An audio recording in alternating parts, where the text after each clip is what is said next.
Aujourd'hui, je suis devant toi pour te parler du recrutement du Nouveau-Brunswick dans les métiers de la foresterie. On parle ici de mécaniciens d'engins lourds, on parle de mécaniciens de foresterie. Bref, tu auras le temps de découvrir tout cela parce que je vais vraiment entrer dans le site pour te montrer tous ces métiers-là qui sont en demande en ce moment. On ne sait pas pour combien de temps, donc reste scotché et retrouve-moi après le générique.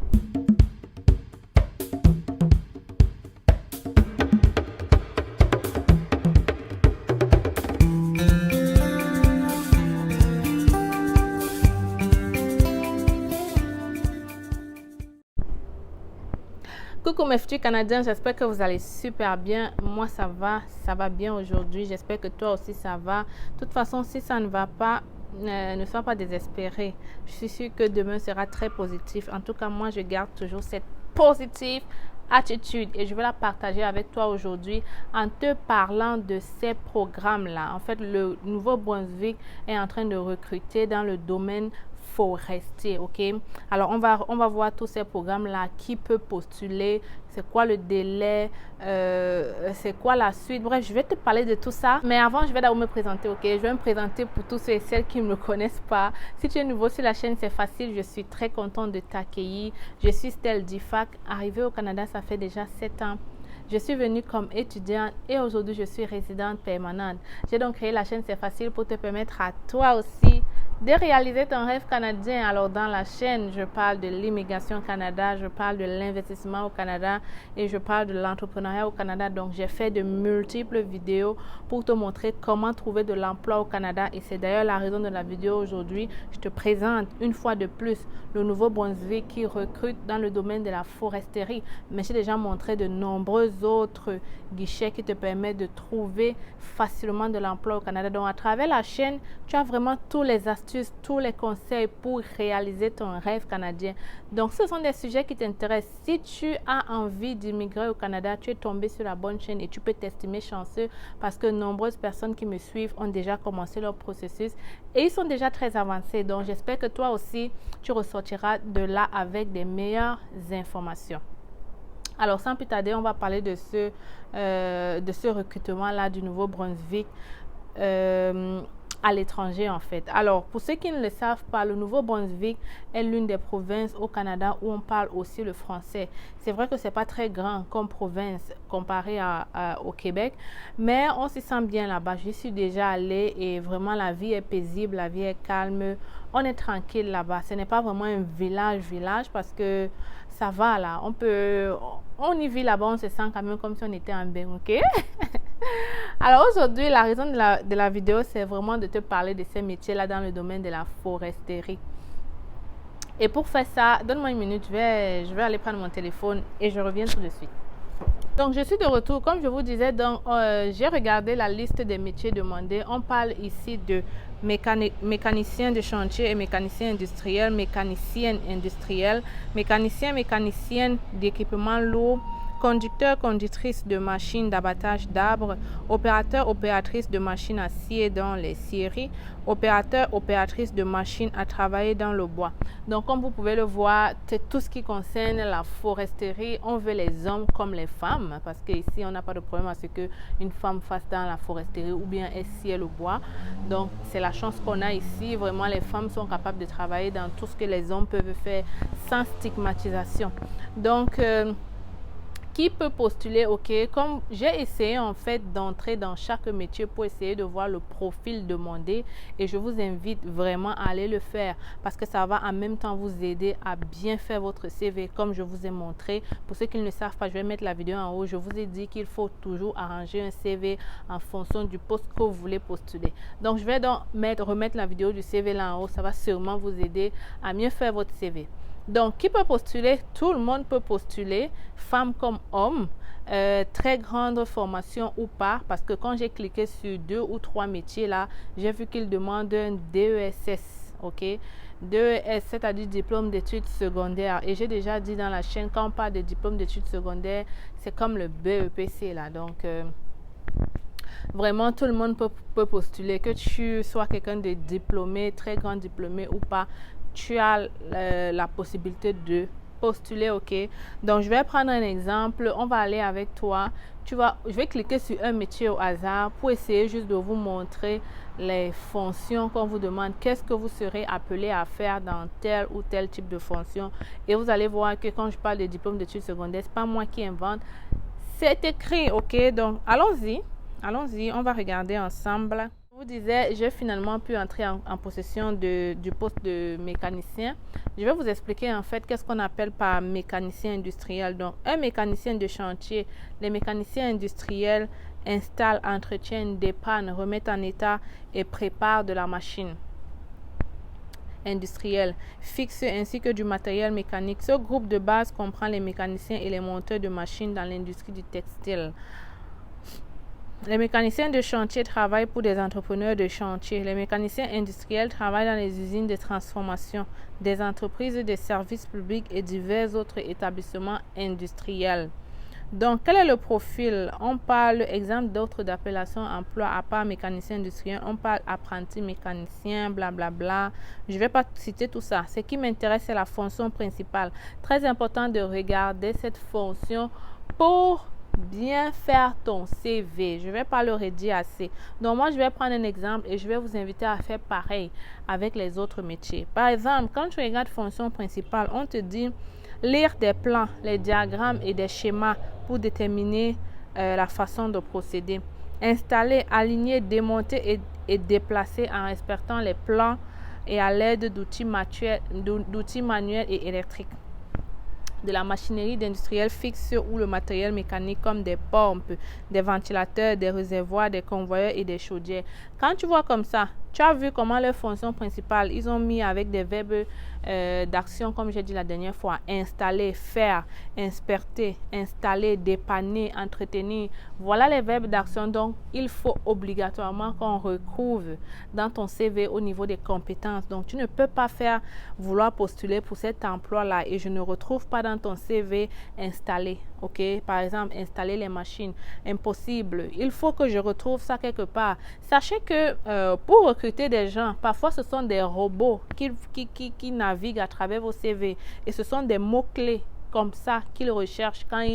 Ce sont des mots-clés comme ça que le robot va rechercher dans les CV. Donc, si votre CV n'a pas ces mots-là, vous allez postuler de nombreuses fois encore et encore. Vous ne serez jamais appelé parce que vous ne savez pas faire votre CV. Vous ne savez pas adapter votre CV en fonction du poste. Vous balancez les CV par-ci, par-là, sans vérifier, sans regarder ce qu'on vous demande.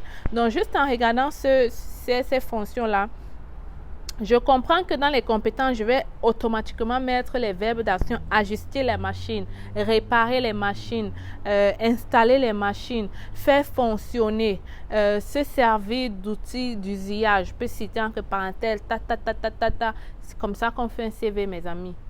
C'est comme ça qu'on fait, on ne fait pas un CV à la volée. On parle de nettoyer, lubrifier et effectuer d'autres travaux d'entretien routinier de la machinerie. Assembler à la machinerie. Donc, je vous demande ici de lire vraiment et d'adapter votre CV, pas de faire du copier-coller. Parce que si tu fais du copier-coller, ça va être trop flashy. L'employeur va comprendre que tu as triché et ce serait encore mal vu. Donc, vraiment, il faut tricher de manière intelligente. Les gens de Guaquele savent de quoi ils parlent, non? Comme on dit souvent, le bord, là. Oui, tu copies ton bord, mais tu copies de manière intelligente, ok?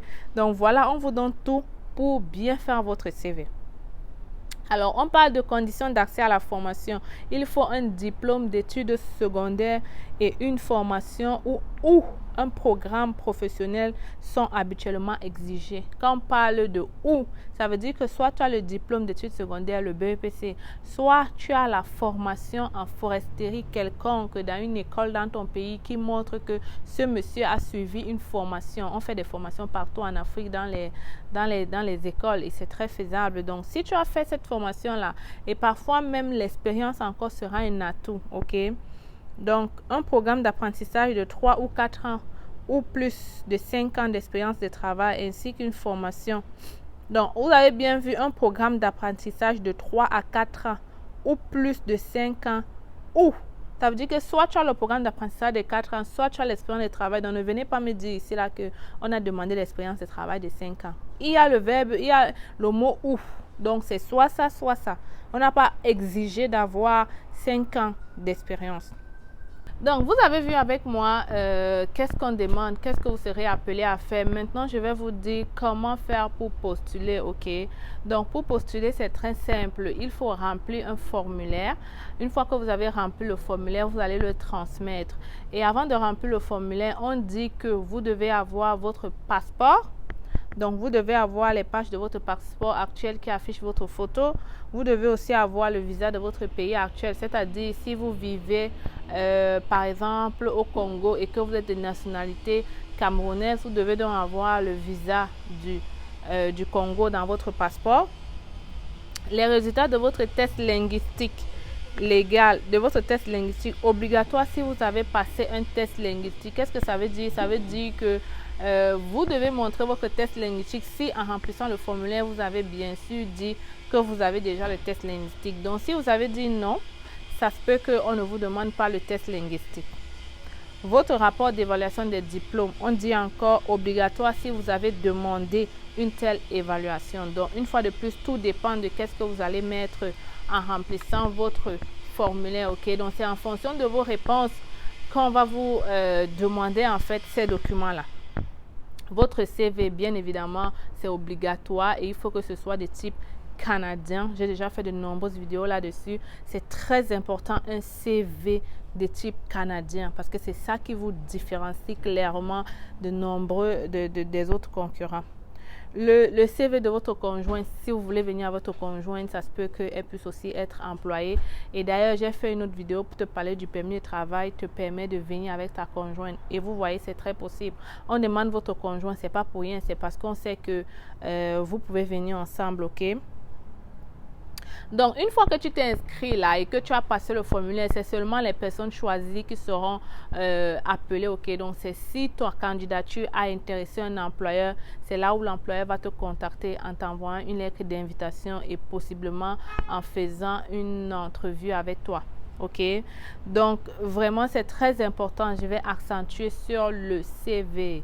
Très important de bien faire votre CV parce que vous serez de milliers à envoyer vos documents et si ton CV est bien fait, je suis sûre que tu seras pris parce que les employeurs qui sont ici sont vraiment en demande. Le Nouveau-Brunswick, c'est une petite ville, ok? Il n'y a pas beaucoup de gens qui y vivent et même ceux qui étudient là-bas veulent après revenir sur Montréal. Donc, c'est pour ça que vous allez voir qu'ils sont tout le temps en recherche, encore moins pour ces métiers comme ça où les gens n'ont pas vraiment envie de faire ça, ok? Vous avez vu tantôt, on a mentionné qu'il vous faut avoir le test linguistique et le rapport d'évaluation si. Ok, donc c'est pas obligatoire. Donc les gens qui vont venir me dire, ah mais moi je n'ai pas encore fait, est-ce que je peux postuler? Oui, tu peux postuler. Clairement là, il faut savoir lire ce qu'on vous dit. Ok, donc si quelqu'un n'a pas encore eu la chance de refaire de faire son test d'évaluation, il ne perd rien en postulant. On ne va pas te tuer parce que tu as postulé. Au contraire, tu seras perdant si tu n'essayes pas. Ok, donc voilà, j'ai fait le parcours de ce recrutement. Je vous invite massivement à postuler parce que c'est dans les régions reculées comme ça qu'on recrute facilement les gens. Donc, et ce sont des métiers comme ça très rares où tout le monde n'est pas jeté, on va facilement te recruter. Donc, si tu as l'expérience, si tu as la formation en foresterie, n'hésite pas à postuler. Je ne connais pas la date, ils n'ont pas mentionné quand est-ce que ça va prendre fin. Mais je pense que quand ils auront atteint leur quota, ils vont fermer le recrutement. Donc, vas-y maintenant, n'attends plus, ça ne te demande rien du tout. Si oui, juste prends ton ordi ou alors aller dans un cyber, regardez ma vidéo sur le CV, adapter ton CV, ensuite aller postuler. C'est tout ce qu'on te demande, il n'y a rien de compliqué à ça, ok? Donc, une fois que tu auras postulé, si après l'entrevue, tu es pris, je suppose que tu vas passer à travers les programmes d'immigration du Nouveau-Brunswick. Et c'est ma deuxième vidéo que je vais faire aujourd'hui. Donc, je vais sûrement poster celle-là demain ou alors après-demain. Bref, je vais poster la vidéo un de ces jours dans la semaine. Et le lendemain, je vais poster la vidéo sur les programmes, les divers programmes du Nouveau-Brunswick. Parce que oui, une fois que tu as eu l'entrevue et que tu as ta lettre d'offre d'emploi, tu dois maintenant passer au programme du Nouveau-Brunswick. Donc, c'est la raison de la vidéo suivante. J'espère que tu auras apprécié celle-ci. Si oui, laisse-moi un pouce j'aime. Surtout, Abonne-toi sur la chaîne, c'est facile parce que tu ne veux rien manquer sur les actualités de l'immigration au Canada. Tu n'as qu'à aller voir toutes mes autres vidéos et avoir les commentaires. Tu comprendras que à travers toutes mes vidéos, tu en sors développé, ok, tu en sors de là avec quelque chose de plus. Donc abonne-toi et surtout partage la vidéo. Tiens, j'allais oublier de te dire que j'ai aussi une autre chaîne qui s'appelle La Pause, et là vraiment j'aide les gens à mieux s'installer au Canada. Ici je vous aide à immigrer, à venir au Canada, mais là-bas je t'aide vraiment à t'installer. Je te montre les processus, on parle de finances, on parle d'argent, on parle de comment t'intégrer facilement et efficacement au Canada. Donc je te permet à travers l'autre chaîne là de vraiment réaliser ton rêve canadien en entier. Alors si tu aimes l'argent comme moi, va me retrouver sur C'est Facile et découvre une autre facette de moi. Donc c'était l'instant C'est Facile, j'ai été très contente de discuter avec toi aujourd'hui. Non, va me retrouver sur La Pause. En fait, j'ai tellement... Quand tu as deux chaînes, c'est pas évident. Parfois, tu te retrouves en train de dire l'autre là-bas. En tout cas, j'ai été très contente de te parler aujourd'hui. Donc, abonne-toi et retrouve-moi très bientôt. Ciao!